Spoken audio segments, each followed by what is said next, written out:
January 27th, 2025 may go down in history as DeepSeek Day. DeepSeek shaking up global tech. NVIDIA losing nearly $600 billion in market cap today alone. In a few hours, the company broke its own record for the biggest single-day loss of market value in history. A handful of other US chip stocks, many trading at 30 times earnings or more, plummeted as well. They dragged down the S&P 500 and the Nasdaq 100. Even as companies pared some losses later in the week, DeepSeek had sent a message. US tech giants have really claimed supremacy in the AI race. DeepSeek is really making them question that narrative. The release of DeepSeek AI from a Chinese company should be a wake-up call. DeepSeek revealed that it was able to outperform the leading US AI companies at only a fraction of the cost. The entire stock market has been really hinging on this AI supply chain. And what DeepSeek threw into question is whether or not that supply chain really needs to be built out as much as the companies have projected. So what do we know about how this nascent app rocked global markets? And is it the pin that will burst what many fear is a dangerous AI bubble?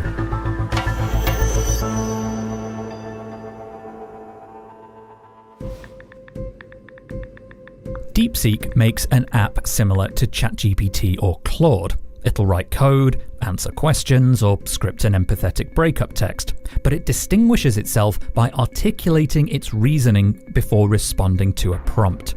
And what's extraordinary is its apparent quality and low cost, and of course its seeming appearance out of nowhere. DeepSeek is a Chinese AI startup that was formed in 2023 and spun out of a hedge fund. It was the product of 40-year-old entrepreneur Liang Wenfeng. He looks like this, and only this actually, because it's one of the only shots anybody has of him. While Western tech leaders are extraordinarily good at self-promotion, He's kind of stayed out of the spotlight. There's not a great deal known about him. He certainly wasn't a well-known name in Chinese tech. But he's a well-known quantity in finance, especially in China. Seems like he studied electrical engineering and computer vision, which is a very interesting field of AI specifically. So to the AI world, DeepSeek wasn't entirely new, but in November, it released a preview of its R1 model. And later that year, we could see that it was actually performing really well against some benchmarks versus some of the more well-known AI models, including OpenAI's. In fact, it ranks among the top performers on a UC Berkeley affiliated leaderboard called Chatbot Arena. In January, DeepSeek hit the big time when its R1 model was made available in an app. It quickly surged to the top of the App Store and it surpassed OpenAI's ChatGPT. The tech industry has been really impressed by DeepSeek. These are AI models that can not just produce text, but can actually develop mathematics skills, coding, and some advanced reasoning that we haven't seen from computers in the past. Answering questions the way, a human might think through a question. Just don't ask it about Chinese politics. Its reasoning is aligned with that of Beijing's censors, meaning some questions are politely sidestepped. But it's also open source. Developers can inspect the code, modify it, and run it on their own servers, even for commercial use. US AI startup Perplexity has already announced DeepSeek can be used uncensored on its platform. But what really sent investors over the edge is that DeepSeek revealed it was able to build this model and train it at just a fraction of the cost. Anthropic CEO Dario Amodei predicted that it will eventually cost $100 billion to train models compared to $100 million today. DeepSeek, we're told this happened with $6 million in funding. Is that possible? Is that true? They said this one individual training run was $6 million. The fact that DeepSeek was able to do this really raises the question, what have these companies been spending billions of dollars on? AI is notoriously capital intensive. Since 2017, total spending on chips and data centers by some of the major US players has shot up. Now, let's see the breakdown. Microsoft, Amazon, Oracle, Google, and Meta, together, they're forecast to spend more than $250 billion on AI infrastructure this year alone. And that's one big reason Nvidia's investors got spooked. It makes a lot of that stuff. DeepSeek's low-cost, high-performance product suggested packing expensive data centers full of power-hungry semiconductors might not be as necessary as previously thought.